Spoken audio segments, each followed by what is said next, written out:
Hi everyone, welcome back to my channel. My name is Tracy Blake Salami. I make motherhood, lifestyle, and beauty videos here on YouTube every week. And today I'm just making a short video about tips on traveling to Nigeria if you're from America. Stay tuned.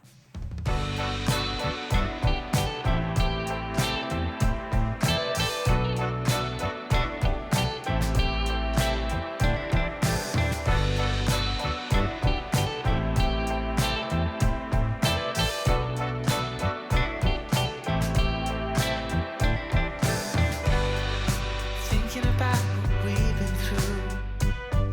The world can be a lonely place. Baby, I'm so glad that I found you. Now I got someone to embrace. From the day you stole my heart, I never ever want to be apart. Don't you feel the times are coming? 'Cause I feel it so strong. I've been on hold on, baby. Don't you feel the times are coming? When it feels so right to dance in the moonlight, baby, with you. So if you have never been here before, thank you so much for tuning in to my channel. My name is Tracy Blake Salami. I make motherhood, lifestyle, and beauty videos here on this channel every single week.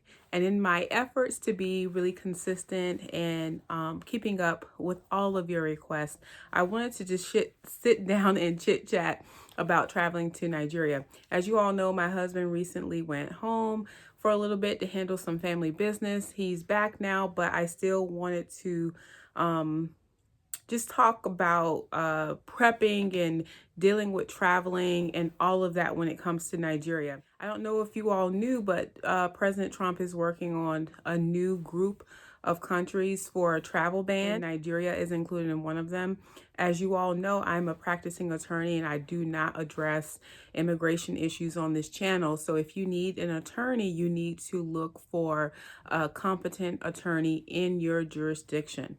That's if you're in the UK, you're looking in the UK. If you're in, I don't know, Texas, you're looking in the state of Texas. I am licensed to practice in New York and I do not practice online whatsoever. So thank you so much for all your inquiries when it comes to immigration stuff. But this particular video is going to talk to you ladies who are dating, trying to date, trying to figure out what you are, or you're seriously considering marrying a Nigerian man.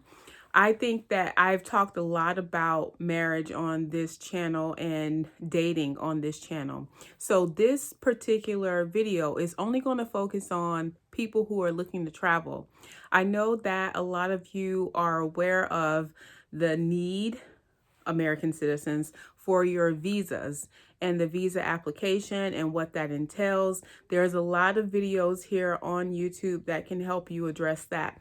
You can also contact the consulate in your area who services your area to assist you with all of that process. This video will not touch on that. This video is simply about the nuts and bolts of actually traveling to Nigeria and what to do. As a person who had never traveled to Western Africa before, I really wanted to make sure that I was prepared, which meant that I probably went with way too much money. And that I brought a bunch of stuff that just really wasn't necessary.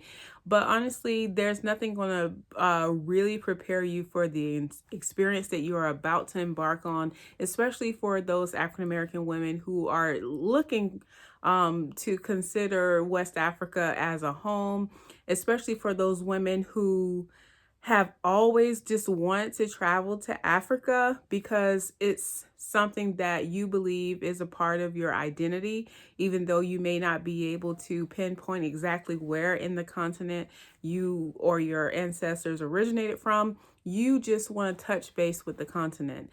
And so I just want to make just a small chit chat video about some of the things that I did to prepare myself for the trip. One of the main things and the first things I did was make sure that the U.S. Embassy knew that I was traveling to Nigeria. A lot of people really don't do that.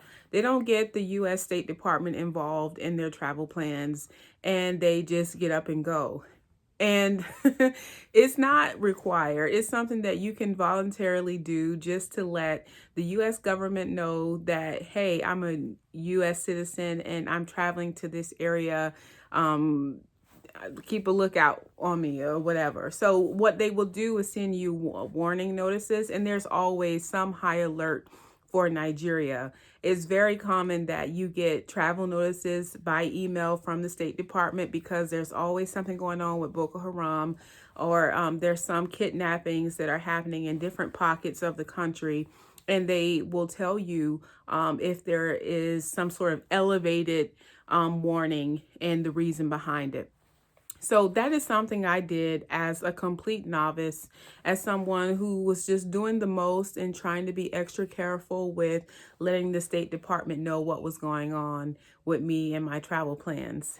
I do that when I traveled to London or Paris or any of the countries I've ever gone to? No, I did it for Nigeria because I knew that it was West Africa, and I know that sometimes Nigeria can be a lawless country, and there's all sorts of stuff that goes on there and in a lot of other parts of the world. But of course, me being who I am, I let the State Department know that I was traveling to West Africa. So that is that. Some people have asked me, like, do I need to really get the yellow fever vaccine? Do I really need this or that?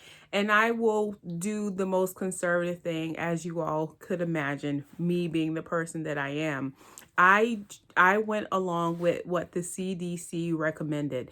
I haven't looked at the list lately, so it will be in your best interest to check out the CDC website about traveling to Nigeria and what precautions you should take, what immunizations they recommend or require, and you make a decision along with your treatment providers as to whether or not that's something that you need to do. A lot of people really want to know what I did. So I got a yellow fever vaccine, and I think I got malaria medication for my first visit. And you want to do it well enough in advance so that you don't have to really be taking, all these pills on your trip and all of that. So there's a reason why you should get these things done in advance, because sometimes you really want the medication to be in your body when you touch land. And Nigeria is not the place to get sick. Just let me tell you that. The healthcare sector in Nigeria has a lot of growing and growth to do. There was a recent story about conjoined twins who were successfully separated in Abuja. So I think those stories are awesome. But for the everyday people who are going to clinics and hospitals, it can be a nightmare. So you don't want to get sick in Nigeria. It's just not the place to get sick. So if there are any precautions you take, especially when you were forewarned that, malaria is high in this part of the world, why not just go and get your medication? Why not just go and get the yellow fever vaccine? Is it really going to take that much away from you when you consider where you're going and the probability of you really needing some medical assistance if you go without whatever they're recommending? So that's my spill on that. As far as clothing, first of all, let me tell you, Nigeria is hot. If you've never been to really tropical places or places where it's like hot most of the year, then you're in for a rude awakening. You will want to wear things that will be very comfortable for you. There is time periods where it's dry and it's a little cooler. But honestly, during the day, it was like really hot. When I went during the months of like February and March, and I've been, just throughout, I would say I've always gone spring, summer. if that makes sense. I've never been to Nigeria during like the holiday period or the festive period, like what my husband just did. So I can't really speak to the weather during that time of year, but you definitely want to wear some things that will just make you feel a lot more comfortable. There's a lot of dust and stuff in Nigeria too. So just be careful with some of the clothes items that you choose, because you just don't want to take stuff like, sometimes you know how when you go on vacation you can be extra and you can bring some things that are really delicate that you may not want to get all dirty and dusty. You have to be careful and strategic about planning what you're going to wear and where you're going to wear things, because it can be a bit dusty at times, to say the least. Someone was laughing at me on my first trip because I brought wet ones. They were like, "What is this?" And then throughout the trip, I was using them and they were like, "I actually like these." And they wanted to actually use them. So just, there's little things that you can do to make yourself more comfortable that may seem a bit bougie, but you have to do what makes things comfortable for you. As far as how much money you should spend, right now, I think the Naira then exchanges around 350 Naira to $1. Um, I've heard people say that they could budget $500 a week. I've seen people who say they've budgeted $1,500 a week. I've seen people who said they budgeted $2,000 a week. And it all really is going to depend on what you plan to do when you get to Nigeria. What are you doing? Where are you going? Who are you with? How will you eat? And are you shopping, and where are you shopping? Because just like any other city throughout the world, especially if you're in Lagos or you're in Abuja, if you go to the shopping mall, you're going to spend more than you will spend at a market. If you buy food from some big restaurant on the island, you know that you're going to spend more than you will spend at a local spot on the mainland. Like, there's certain things that come along with the territory. So if you're going to be in VI and you're staying, at a fancy hotel, there's costs that are associated with that type of lifestyle. But if you're going to live with, friends or family, someone you really know, and you're going to eat meals with them, and you're maybe, you're going to dash them Naira, just because you're coming to visit and you want to greet them properly and show them some love, with some money, then it's going to be on a different sort of, budget level. So you have to bear in mind, what you plan to do during this visit and plan accordingly. When I went to Nigeria, I did use the banks there. At the time, the account that I used the most was probably my Bank of America account, and I used Zenith Bank and some of the other big banks, and I used the ATM. That's probably not the best and the smartest way to deal with money, but at the time, that's what I did. You're not going to get the best exchange rate doing things that way, but if you really go and you like splurge, you spend too much money, you eat out at too many restaurants, yeah, you can pull money out of the ATM. You should also let your banks know that you've traveled or that you plan to travel.